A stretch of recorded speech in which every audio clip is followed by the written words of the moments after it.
Hey, I'm Decathlon Gamer. Welcome back to PCM23 Lions, episode 95. If we didn't have bad luck, there wouldn't be such a thing as luck at all. No, not entirely true. We have had good race day conditions here and there. Today is not one of the days, though. A -6 combined when there's only two riders here. Now, De Villiers carrying no fatigue, no reason for him to have a negative. Samuels 85% carrying a little bit of fatigue. Not surprised at all by a -2 for him. It still makes him one of the better riders to support De Villiers in this race. But by the time we even make our way to the front, the breakaway is already long gone. So we're going to set up and hope that the field is able to bring it back. And the guy that we need to be having a good race day condition, who is expected to, that's drawn to -4, well, at least his sprint is unimpacted, but he's going to struggle through climbs, and his stamina and resistance are awful, which means he's going to have to go pretty late on his sprint at the end of this race. Insane number of kilometers, 265 still to go. We've already been at it for a while. This is the British one, Harrogate. This was a heck of a race, by the way, to watch it. It was pouring just like this one too. And oh man, that was a fun race to watch. But anyway, chaos ensued. That's what made it fun. Mads Pedersen, who won that race, the favorite here. For us, long ways to go, settling in, only a few bigger climbs on the way, but a lot of undulation in the final kilometers. When we start that period, I'll see you again. The 9-minute advantage that the breakaway had as we see the finish line for the very first time and begin our circuit. We've still got nearly 100k to go, and that 9-minute breakaway is down to 4.5, so it's already been cut in half from what it once was. It's been very gradual, so the pace is still not bad, so I don't think we're going to be seeing too many problems for a while yet. But in, say, 30 kilometers, it's probably going to pick up quite a bit, at which time I have a feeling we may have to switch plans. De Villiers and his -4 is probably too bad to compete for this thing, and it might come down to Samuels. We'll see if a change is going to be necessary. For now, we'll stick with the plan. 72k to go. We'll need to get water one final time here shortly. Samuels has done that throughout the day, trying to work for his teammate. And we're already seeing De Villiers slip backwards a little bit. We're going to have to up his effort. 55k to go. This is about where I figured something would happen. Big fall leads to a big split, but it's still early enough that, and there's enough firepower that you know they're going to come back together. Already one group has bridged the gap. Will the other group be able to? I'm still guessing they will. They split again. Another split as the chase continues. And further splits. Large group, two groups make it back in contact. 108 riders now at the front. Small group is splitting up as once again the chase is on. And we're going to start putting our foot down a little bit harder here as it splits yet again. There's enough undulation here and cornering that we are seeing things happen. Seeing the field break up bit by bit, and it's going to take out the firepower. So more and more we will see groups that are dropped permanently. Inside 40k. Front three in sight for the first time since the very, very, very beginning of this race. Many hours ago. They do not appear a threat at all. But this attack by Stefan Kung and Polini could be a response. We don't have firepower to be doing anything. We could send Samuels in one of these attacks here at some point. Set in with 26k to go. More riders coming to the front. set a high tempo, chasing back those front three down to just 30 seconds, down to just 21k. There could be another attack once these guys are caught. I'm thinking maybe I want to send Samuels. I think our best hope today is to try to squeeze out a top 10 and not something along the lines of the win. Nearly separation ahead of us. There is separation momentarily behind us. 16k to go. Again, accelerating. De Villiers is hanging in there, actually. 38 at the front. Gap's not opening behind, but again, you reach a point where the gap's not going to matter anymore. You're just too far back, even if you get back in contact like they have. Gel for Samuels. We're close enough to the end that we ride for De Villiers. That's the high point the rest of the way. One little climb. Classified at least. In the yellow. 8.5k.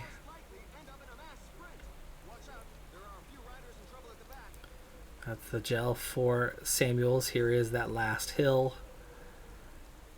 No. It's the next one. 6k. We're going to wait for the top of this.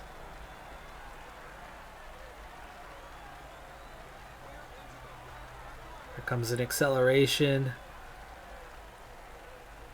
Spaniards and the Australians. And there we go. Okay, 4.4k. Samuels to lead this thing out. Villiers. Gel.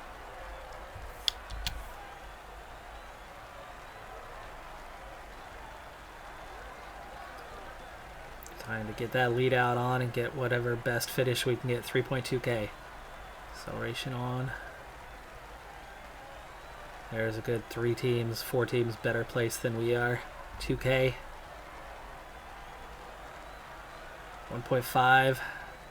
Not well placed at all. This is not going to be terribly high finish, but we gave De Villiers a lead out as best we could. There was already 10 guys ahead of us. Other guys overtaking De Villiers because he's just not that strong. Phillipson takes the win ahead of DeRosa and Caleb Ewan. Pedersen only 9th. He was the favorite. Lenny got 11th. Oh my goodness, we didn't even crack the top 20. 26th and 29th. De Villiers barely gets ahead of Samuels in the end. Big negatives for them today. De Villiers ran through that red bar like that at the end. Samuels put in plenty of work for him to try to help him out, but even then didn't set him up terribly well. We already had 10-15 guys ahead of us before we even started that sprint. So not good on either rider's account today. It is quite hard with just 2 riders to be successful at the World Championships unless they are very strong. One of these days, it's a minor goal of mine that we win a World Championship here at some point. After just 1 week of the transfer market and really just a few of the biggest names having signed, we're already down to 21st in the index. So again, we are not going to be World Tour next year. It's, at this point, making sure that the database is not grown to the point where we get kicked out of Continental Pro. We so very nearly had a clean sweep of our team representing South Africa, but Stefan de Bod looks like he's going to get one final selection here. 1 point better than Clote, but better form. Next year, I suspect that Clote will get the job over him, but de Bod gets a +5 today, which is freaking huge. I mean, that's a fantastic draw for him. bringing him, prologue's amazing, but that means absolutely nothing today. It's all about time trial at 54k. So 78 with those bonuses and 82 with the stamina, and his climbing not too shabby either. So Dabod could actually put in a pretty competitive time. However, competitive does not mean anywhere near the winners. Evenepoel's an 84. There's multiple 80s, even with a 78 today. An 84 has a +4 on top of it. It's an 88. Race day condition aside, we're still 10 points below that. And then race day condition on top of it, whatever he has. And he's going to come in with an objective. So we're going to be nowhere near the front, but could we maybe crack the top 20 with this type of rating? We're going to have to back off a little bit. We do have some descending to do, but it's definitely not much. We're not terribly far negative, and we've come out fairly strong in this one as Dabod 7th, 34 seconds down. But there's that very short downhill. That was it. So I think 70 we'll try for now, at least through this middle phase, but I think we're going to end up having to go, we're going to have to ease off a little bit somewhere between the second and third sectors. That is most of the climbing now behind us, though. And we're not too far off, so we'll drop to that 69 for now. Ease in through this. Yeah, we've made up a fair bit of ground here, going to 69. Let's get back to that 70 for a while. Through the second time check, we do lose a little more time through there, as we went at 71 and we went 69 and a half through there. 218 down to 17th, but it is still top 20 for now. Our number 241 means there are a lot of nations still to go after us, which means there's a lot of the best riders out there, so I'm not sure we're going to get that top 10 at this point. But plenty of these nations, like ourselves, are not going to have a great time trial list. The funny thing is we do have riders from nations that are very good, but South Africa is the only one represented at the World Championships. For the line, and there it is, 18th, 332 down. We'll definitely get bumped out of the top 20. Still decent result, but South Africa lacks a strong time trialist. A +5 on some of the other guys that we have that have 76, 77, 78 base would have been 3 minutes better than what Dabod did and would be in the top 5 right now. It's a Belgian 1-2 for the time being as we get down to kind of the final dozen or so guys. We're already bumped out of the top 20, down to 23rd. And again, these are the best of the best. Almeida's a 78. Here comes McNulty flying past him at the line, who's a 78 base. Jacob's a 78. Just a time trialist, just a pure time trialist. Pritchard, Vingegaard, you can see everybody right now, 78, 79 base for all the riders we're seeing at the moment. Vingegaard goes 8th quickest. Van Dijk goes 3rd. Tobias Foss in 80 now. 9th for him, not a great day. Kung in 82 overall. First at each time check. First at the finish. Ayuso, 21st. Ghana, last two guys. Solid for him. Second, Evenepoel comes to the finish. Has a chance. At first, he was just 14 seconds down, but he is going to be 16 seconds down. Kung takes the win right out of the top 25. The Supervolta e Portugal is a 2.1 race. We're talking Continental Pro, low level, weak stuff. Yeah, 22-year-old Hector Fernandez has just won that race. The Sri Lankan has given the Popularity One nation a bonus to popularity. We've won bigger races than that. Riders from Popularity One nations and didn't get bonuses. We've just had the bad luck. But that is 100% confirmation of the theory that it's not automatic. There is no given. There's no just simple threshold. You win at this threshold when you're at that level and you'll see a boost. It's odds. It might happen, it might not. We've been on the bad end of that, but hey, Tour de France, we picked up 2 points. So it's not all bad. We are making gains. Let's keep working. Speaking of working, we've actually climbed back for the moment into 4th place, just ahead of Radstand, and are up over 10,000 now with no Continental Pro teams anywhere near us. Tudor is 17th, half of what we have.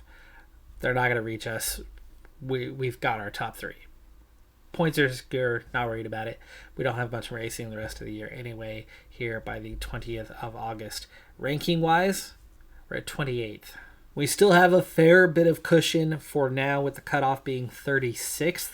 Definitely lower than that 17th was, but we're approaching 4 full stars now. 4 full stars would put you about 25th. Not much of a gap between us. We're right behind Israel Premier Tech for the moment. 3.5, and actually slightly below 3.5 is the cutoff right now. So we're looking pretty good at about 3.8-ish. Of course, the big thing is what's left on the market. How many riders can make a difference, can have an impact, and change a team. There is nothing better than 5 stars remaining.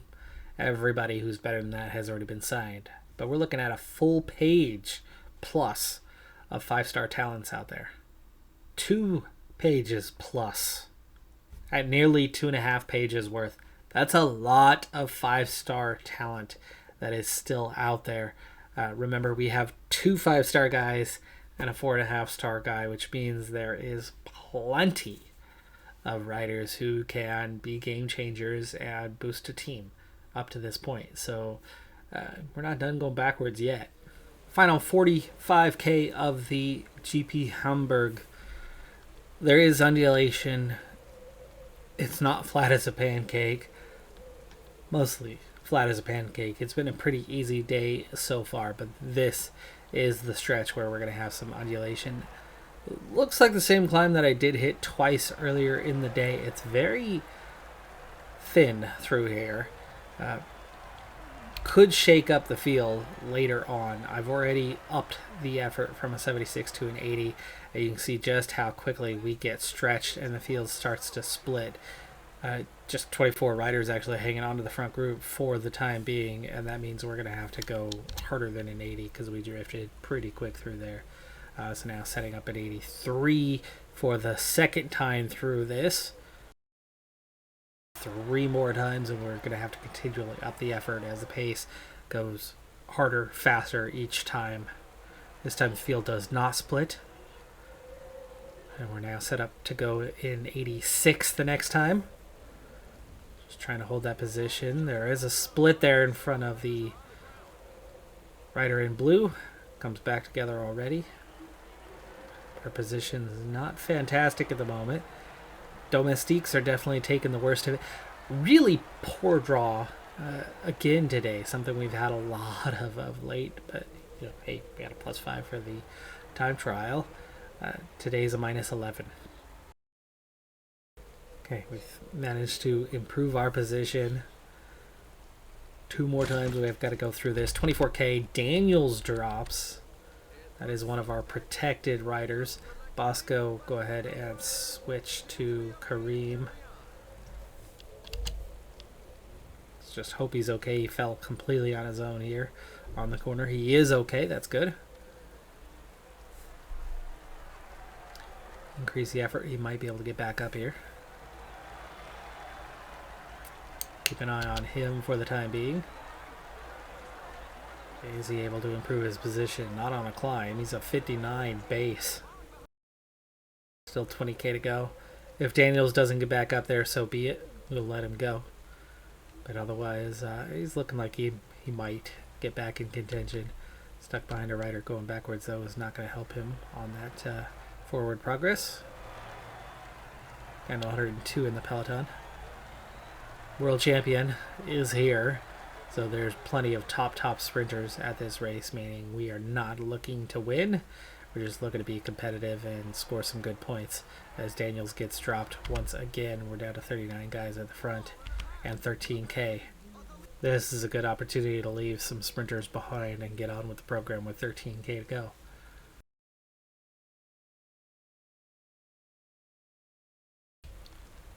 $13K, Bosco starts the lead out. For now, the split is still on. Daniels might make contact, and if he does, he's in position to be a lead-out rider for us. It'd be nice to get him back in the mix. Down to 11K now. Hanoch preparing to take over. For now, the pace we are setting is stopping Daniels' group from getting on, but that's a good thing. Let's go a little bit longer here for Bosco. Not long, though, just maybe, yeah, that's good. On to Hanoch. Gap is starting to open behind. No! They have made contact. Daniels does not have any red bar. They've been pushing really hard. He's not far behind. We'll try to get him to the end of the line just to break toe. I don't think he's going to be any use for us, but last three riders. A lot of guys just attacking here in the final moments. I know we're fine with this pace. I was going to start going full pace, though.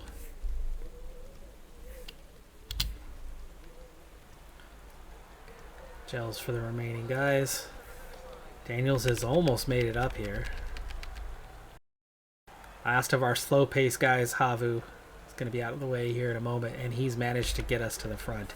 This is a good spot to be in with 3K, 3.2K. Kareem's going to be faster, setting up Ansa. Oh, Ansa's got caught up though. Ansa, come on. Kareem's the one in the best position. Who are we setting up?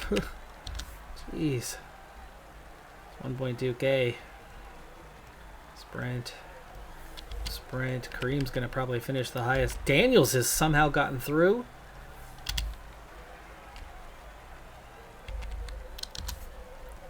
Yeah, that did not go well, and it's on Ansa. Kareem got us in the right place. Ansa, yes, there was another rider there, but Ansa should have been able to push past that rider and stay with Kareem as Kareem pushed on. Didn't happen, and we end up not getting hardly anything in points. Ansa 23rd, De Villiers 24th, Kareem 26th. That's it. They barely overtook Kareem at the end there. De Villiers never got a lead out.